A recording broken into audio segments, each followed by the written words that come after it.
The winter balance patch for Street Fighter 6 has just released and we're covering every single character. Today, it's gonna be Dee Jay. He got the Street Fighter 4 treatment. Oh no! Standing heavy punch forces stand but whiffs on crouchers. He was one of the hardest characters they went after, dude. They cut off his limbs. He got the Nash treatment. Reduced all his damaggio by 20%. His combos don't even work anymore. And he already had tons of weaknesses before. Crouching mean kick not cancelable. 3 light chains not working. No defense in the corner. Level 1 not invincible. No anti-airs. He has to charge.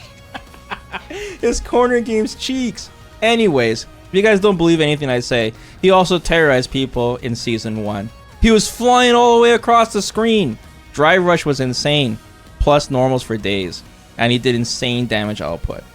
So, let's see Dee Jay's fate in Season 2. Capcom gave him some emergency buffs for the Terry update. Let's see if they go further now. For Dee Jay, we primarily looked at revamping the anti-air capabilities. Yes! Of medium and heavy jackknife maximum. As well as readjusting Waning Moon's follow-up abilities.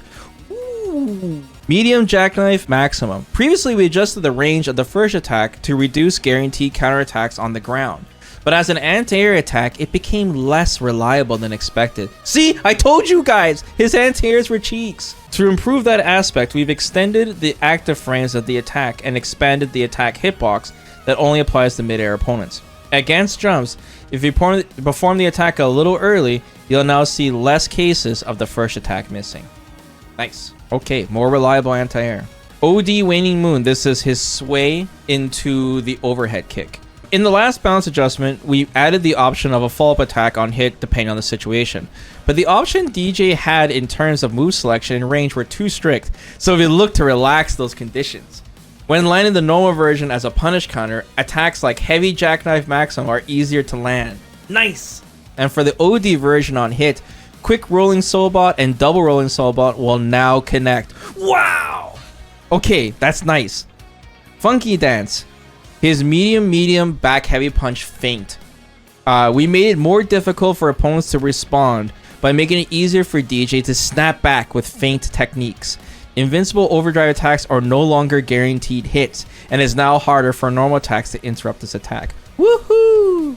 Okay, knee shot. That's his jumping down light kick. Change the drive gauge increase from 500 to 2000. Wow, dude! 400% increase? Let me take a look at this. Damn, more meter, which means more drive rush. Nice. Hey. I like this change. Okay, cool. Funky Dance Feint. Overall, change the overall frames of technique from 23 to 22.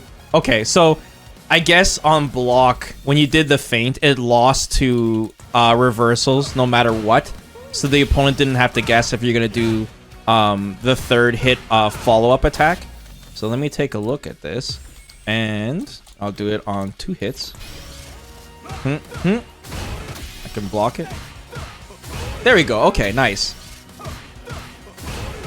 Cool. Okay, right. So they want Dee Jay players to feint with this more. Medium jackknife. Changed the first attack's active frames from 3 to 4. So this is just combo stuff for Dee Jay whenever he goes into his medium jackknife, which is also, you know, especially good in the corner because he can juggle after this bad boy. Hey. I don't think this has anti-air invincibility though, so I don't know if you can use it that way. Another thing about this as well is that you can combo level 1 after it when you're close-ish to the corner. So maybe it might affect that as well. But the Dee Jay army can let me know about that. Heavy Jackknife Maximum. So the heavy version of that, same thing. Expanded the attack hitbox that can only hit a mid-air opponent upwards. Nice. So yeah, they went really hard on Dee Jay's anti-air for this. So this should add a lot more consistency to hit with this thing. Cool. Especially, there is sometimes like you'll do this too early and you'll straight up get counter hit. It's super frustrating. So you got to do it like really deep. So making this thing more active is a great step because, dude, it's a charge anti-air, man. You need to be rewarded for charging. Dee Jay's not the best when he's stationary like Guile is. All right, Waning Moon, increase the blowback on punish counter. So they mentioned on punish counter now. On normal hit, attacks like, hold on, the OD version. The normal version on punish counter, attacks like heavy, jackknife, maximum are easier to land. Okay, let me take a look at that. So if I do this one on punish counter, and I do the overhead. Oh yeah, it knocks them up really high. What? It still whips! Oh, I gotta be really close. Hey, hey, hey. I mean, mostly this is gonna be for the OD version, but they're just making sure you get like some reward if you know, like if you drive rush someone and you go like this, and then you mix them up with this. It's an overhead that's +1. You get a punish counter and you can threaten a block string as well. Okay, let's take a look at the OD version now. Says decrease the combo count value. Okay, so let me take a look at this. So the latest buff to DJ is they made it so that when you do the overhead OD follow-up, you can now get like level 1. Level 1, level 2, or level 3, it doesn't matter. It was just like a slightly stronger option. Woohoo! But now it says you can go into the heavy Sobot. Hold on. Ooh! So now this might be the go-to, right? Hold on, let me see. 2740. It does more damage! Wow.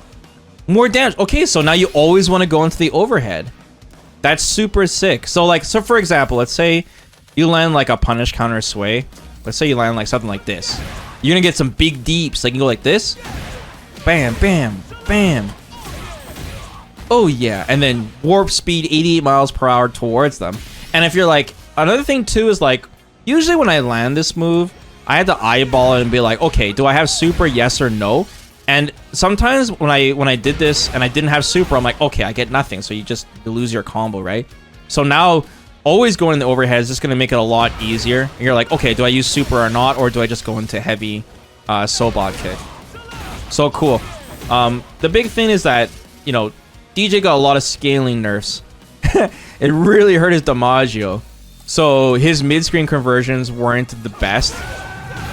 He doesn't have like the big juggles that he used to have. So this is like buffing him his damage, but in a kind of a different way. So that's really nice. Really nice change. Is DJ remain? No, but he's the latest character we've been playing, so he's like fresh in my mind. And like I said, I feel like they went too hard on DJ after season 1. He's really dropped off. But don't get me wrong. He was a absolutely brainless character in season 1.